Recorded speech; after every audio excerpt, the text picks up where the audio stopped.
When you were actively managing money, you presumably were under the same pressures as other fund managers to show performance results. Right. Did that incline you to sell too quickly sometimes? Well, I think my greatest mistakes are, I mean, you know, it's funny, in a stock, all you can lose is 100%. I've done that.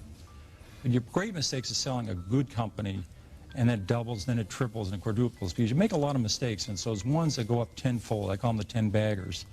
So some of my mistakes just saying, oh my God, this stock is too high, and I was wrong. And you had to figure out, what inning am I in this baseball game? I sold Toi져러스 way too early. It went up 20-fold after I sold. I did the same thing at Home Depot. Those are probably my two greatest mistakes I ever made. When should you sell? Well, you ought to find out why you bought a stock. If you're saying if it's a cyclical company and they're doing poorly and they're doing awful, you wait till things are getting better and they're doing terrific, and then you sell it.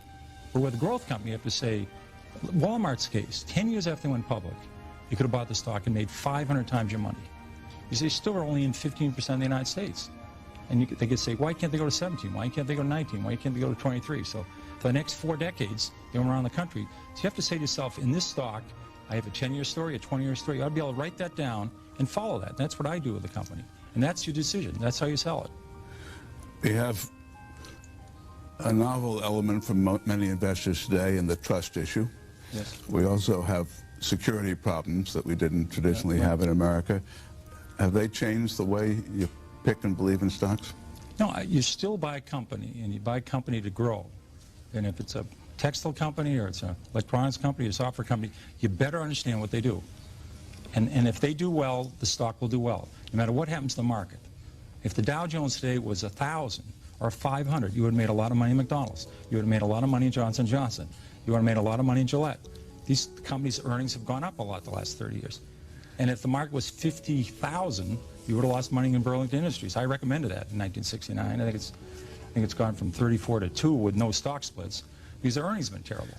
Well, your modesty actually makes an important point, which is people with the best batting averages in the world don't bat 1,000.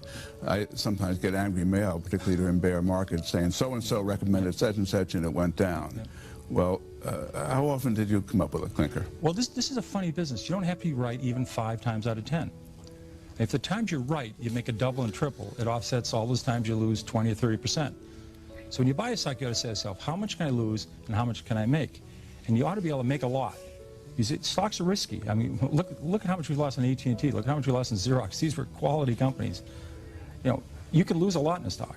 So you ought to say to yourself, how much can I make? Because I want to buy a stock, if I'm right, I'm going to make a double or triple. Does your own confidence ever get shaken? Every day I think the market's going to go up. You know? I keep calling a lot my company, so I keep calling the company.